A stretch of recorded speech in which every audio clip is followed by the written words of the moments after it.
Hey, guess what? There's this gorgeous wedding arch in Cottage Living, and it can be rotated with Tool Mod to create this beautiful little gardening border. It's super easy. Just take your wedding arch, tilt it where you want it. Let's make a straight version for this one. If you have Tool Mod and Better Build Buy installed, just hit Shift and the T, select your object, rotate.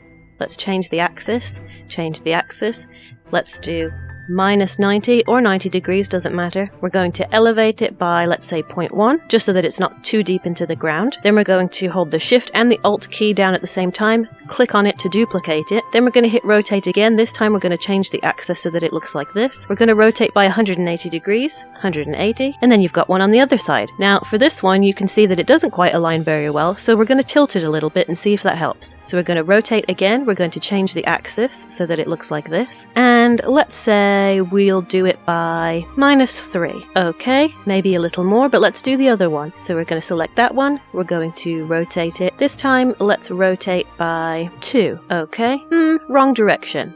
Rotate -4 so that it goes back the other way by 2. Yeah, much better. That's as close as we're probably going to get it to align, but we're going to hide that with some plants. Then, using some debug plants from Cottage Living, we're just going to fill up this area. Let's shrink this down because it's a bit too big. We're just going to fill up the area with some plants, and I just love the textures that come with the plants in this pack. Yeah, we'll keep that one big. Let's add some color with some vibrant purples. This one right here is one of my favorites that comes with the new pack. Let's add some flowery shrubberies, and you can even kind of push one through the edge like that so that we hide that seam. Okay, we've got a lot of pink going on. Let's add some different colors to tie it all together. Let's see, what do we have here? Okay, these are some beautiful flowers. Let's see what other colors they come in. Let's try a bit of blue, add something a little different. And let's just fill in the extra gaps with one of these hedges. Okay, now that we have our plants, let's switch over to terrain paint. Adding terrain paint always just makes it stand out, because right now the greens are blurring too much, or blending rather too much into the landscape. So we want to kind of differentiate them. So using terrain paint is an excellent way to do that. I'm going to use this kind of grassy brown. Let's just increase the size of this a little bit and keep it a bit more on the blurry side, and we're just going to paint around the edges. It doesn't have to be meticulous, just all the way around the edges, just so that we get the sense that like the soil is kind of spilling out a little bit onto the grass. And once we finish going around the edges,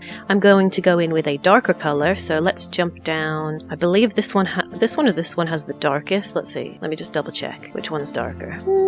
I think this one. So this bottom one right here, let's just undo those. We're going to make it smaller, and I want this to be more defined, so we're going to reduce the softness. Oops. And we're just going to go in right up close next to the edge, just to add a darker shade. That way it kind of has an ombre effect, like it blends out from the very dark to the grass. And this is also great if you are like me and you're on a Mac and you can't use things like reshade, because one of the reshade settings that's very popular that I absolutely love gives this sense of dark shadows around everything, and it just makes objects and builds just really pop. And us Mac users can't use reshade, so I love how with terrain paint you can, if you go around the edges of houses, the edges of things you put on the grass, you can really give it a sense of a deeper shadow. And if you want to get even more detailed, you can pick some sort of grassy texture, or like one of these grass mixed with stone. Let's try this one because it kind of has a sparkly effect, and we're really going to bump up the softness and make it a bit bigger, and just kind of gently touch around the edges like that, just like this, just a little hint at something going on. And let's just leave it there. Now if you want to add an extra splash of magic, you can go over to the new water decor items, and if you go onto the pond effects, we can add some lightning bugs, some fireflies, and I'm just going to hold the Alt key and I'm going to use the 9 key to elevate these. Let's put some at the front. Let's elevate that up there, just at different varying heights just to make it interesting. And let's put some over here. We'll put a cluster over here. In build mode it looks ridiculous with these little square tabs. Okay, I think that is good. And then in live mode, look, you get these beautiful animations around your flowers.